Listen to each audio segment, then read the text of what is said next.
Students, इस method के अंदर आप देखें कि इंटीग्रेशन बाय सब्स्टिट्यूशन, इसके नेम से ही पता चलता है कि आपको जो ओरिजिनल जो भी एक्सप्रेशन आपको गिवन है जिसका, या जो भी क्वेश्चन आपको गिवन है, इसकी जगह आपने एक सब्स्टिट्यूशन मेथड यहाँ पर आपने यूज करना है। सो अगर आपको लेट सपोज एक फंक्शन, एक आपको क्वेश्चन गिवन है, let integral of F of X D of X, ठीक है। ये आपको एक इंटीग्रेशन फाइंड के लिए एक फंक्शन आपको गिवन है और इसको आपने सॉल्व करना है बाय सब्स्टिट्यूशन मेथड। तो हम क्या करेंगे कि लेट सपोज कि हम इसकी जगह हम एक सब्स्टिट्यूशन मेथड को यूज करते हैं कि हम इसकी जो वेरिएबल है, चेंज इन वेरिएबल एक्स को सब्स्टिट्यूट करते हैं। Let suppose u equals phi of X, ठीक है।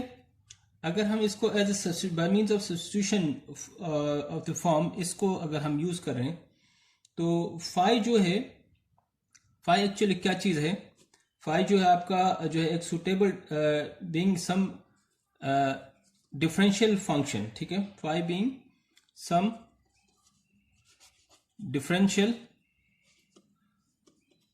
फंक्शन जो कि गिवन फंक्शन को एक स्टैंडर्ड फॉर्म में लेके आती है, ठीक है। और to a form easier to deal with, यानी जो आपको फंक्शन गिवन है जिसको वो एक इजिएस्ट फॉर्म के अंदर, यानी इजियर फॉर्म के अंदर आप लेके आते हो, जिसमें आप इजिली इसको सॉल्व करते हो। फिर एट द एंड आप उस जो फंक्शन को, जो भी वेरिएबल आपने सपोज किया है, उसको आप सब्स्टिट्यूट करते हो और you will get the proper answer, ठीक है। सो ये कैसे कर सकते हैं हम? इसमें अगर आप देखें कि ये अगर आपने u की जगह, ठीक है, u equals phi of X आपने कंसिडर किया, तो आपकी इक्वेशन जो क्या फॉर्म कंसिडर कर, क्या फॉर्म ले लेगी जो गिवन आपका क्वेश्चन है। अगर आपका एक गिवन इंटीग्रल का जो फंक्शन है कुछ इस तरह से हो और आपने सपोज किया कि let u equals phi of X, then जब आप इसका इंटीग्रल फाइंड कर, डेरिवेटिव फाइंड करते हैं तो du अपॉन dx ये बन जाएगा आपका फाई, इसका फर्स्ट डेरिवेटिव आप फाइंड करेंगे और यहां से आप इसकी d ऑफ u की वैल्यू फाइंड करें, ठीक है। Phi of X d of X. अब जो आपका जो ओरिजिनल क्वेश्चन है इसको हम सिंप्लीफाई करके सॉल्व करने के लिए क्या करेंगे, हम जो हमने सपोजिशंस लिए उनको हम इधर सब्स्टिट्यूट करेंगे। तो ये जो फॉर्म है क्या बनेगी? ये फॉर्म जो है कुछ इस तरह का फॉर्म लेगी, जो कि कुछ इस तरह से है कि आपका f जो है आपने इसको u कंसिडर किया हुआ है, ठीक है, f ऑफ u, ठीक है। और ये जो पार्ट है आप देखें, ये वाला पोर्शन है, this becomes d of u। आप बजाय इसको सॉल्व करने के आप इसको मिनिमाइज करके इस फॉर्म में सॉल्व कर लें and then at the end आप अपने जो भी आंसर आएगा जो कि u के फॉर्म में, उसकी जगह आपने u की वैल्यू को सब्स्टिट्यूट करना है, ठीक है। So this can most probably makes the solution easy for you and the same this method is known as the integration by substitution, ठीक है। तो इसी तरह आपने क्वेश्चंस आगे क्वेश्चंस की सॉल्यूशन के लिए ये प्रोसेस को हमने आगे यूज करना है, ठीक है। सो आगे के जो क्वेश्चंस है एक्सरसाइजेस के अंदर हमारे पास जो क्वेश्चंस आएंगे उनके अंदर हम इस तरह के क्वेश्चंस की सॉल्यूशन हम करेंगे, ठीक है। लेट्स सपोज यहाँ पर एक छोटा सा एक क्वेश्चन जो है हमारे पास हम सॉल्व करते हैं कि let's suppose integral of cos of ax plus b, जो कि एक एग्जाम्पल है हमारे पास, और इसको अगर हम इसको इंटीग्रल फाइंड करना है हमारे पास, तो लेट्स सपोज हम यहाँ पर इसको u जो है इसका ax प्लस बी लेते हैं हम, ठीक है।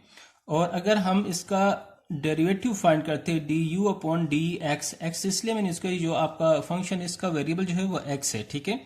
सो दिस बिकम्स ए, ठीक है। ये कांस्टेंट जो है वो एक वेरिएबल मिनिमाइज हो गया 1 माइनस 1 और ये कांस्टेंट 0 हो गया, ठीक है। तो डेरिवेटिव फाइंड किया आपने D you upon A D x. अब आपके पास u की वैल्यू भी है, आपके पास डी यू की वैल्यू भी है, ठीक है। तो आप क्या करेंगे, यहां से आप जो है वैल्यूज को सब्स्टिट्यूट करेंगे, ठीक है।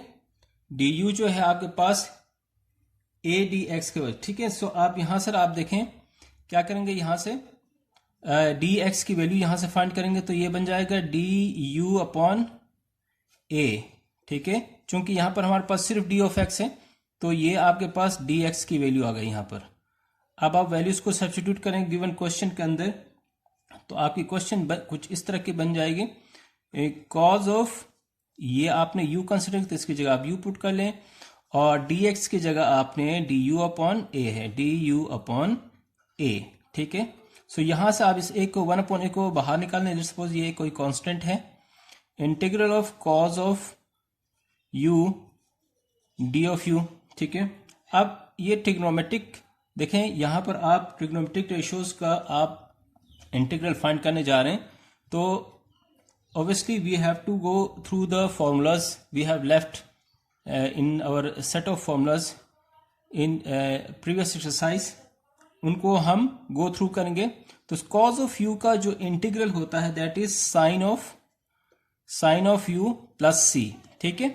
सो 1 अपॉन a sin, ठीक है, u आपने क्या सपोज किया था, that is ax plus b plus c। तो यह आपका सोल्यूशन, आपने पहले u के फॉर्म में आंसर लेके आए, फिर एंड में आपने इस u की वैल्यू जो आपने शुरू में सपोज किया था वो आपने सब्स्टिट्यूट किया, जो कि इस पार्ट का cos of A X plus B of D of X का आंसर है, ठीक है, ठीक है। ये एक एग्जाम्पल है। तो अब हम कुछ फॉर्मूले जो है जो ट्रिग्नोमेट्रिक रेशियो से रिलेटेड हैं उनको हम गो थ्रू करेंगे, ठीक है। अब हम उन फॉर्मूलों को डिस्कस करते हैं। तो हमारा सबसे पहला जो फॉर्मूला है that is integral of sine of X D of X जो है वो हमेशा इक्वल होता है that is minus cos of X plus C. दूसरा फॉर्मूला है हमारे पास integral of cos of X of D of X जो है वो हमेशा that is equal to sine of X plus C, जो हमने थोड़े पहले एग्जाम्पल के अंदर भी हमने यूज किया इसको। थर्ड जो हमारे पास formula integral of tan of X that is always equal to that is ln sec x plus C. Number 4 integral of cot x d of x that is ln sin x bracket के अंदर है ये, ठीक है, plus C, ठीक है। इसके बाद इंटीग्रल ऑफ नंबर 5 जो है integral of sec x d of x जो है that is equal to ln bracket के अंदर sec x plus tan x plus C, जो कि हम कुछ इस तरह से भी लिख सकते हैं ln tan x upon 2 plus pi upon 4 plus C. Formula number 6 जो है हमारे पास integral of cosec x d of x जो है that is equal to ln cosec x minus cot x plus c that also be written as ln tan x upon 2 plus c, ठीक है। इसके बाद हमारे पास 7th जो formula है that is integral of sec square D of X जो है वो इक्वल है किसके, 10x plus C. Formula number 8 जो है हमारे पास, integral of cosec square X D of X जो है वो इक्वल है किसके, minus cot of X plus C. Formula number 9, that is integral of cosec, अच्छा ये तो हो गया, cosec तो हो गया। 9 जो हमारे पास है नेक्स्ट जो है that is integral of sec x 10x d of x जो है that is equal to sec x plus C. Formula number 10 जो है हमारे पास है that is integral of cosec X cot X dx जो है वो किसके बराबर है, minus cosec X plus C. ठीक है, तो ये हमारे पास 10 स्टैंडर्ड फॉर्मूले हैं जो कि हम फर्दर एक्सरसाइज के अंदर क्वेश्चंस को सॉल्व करने के लिए हम इनका यूज करेंगे।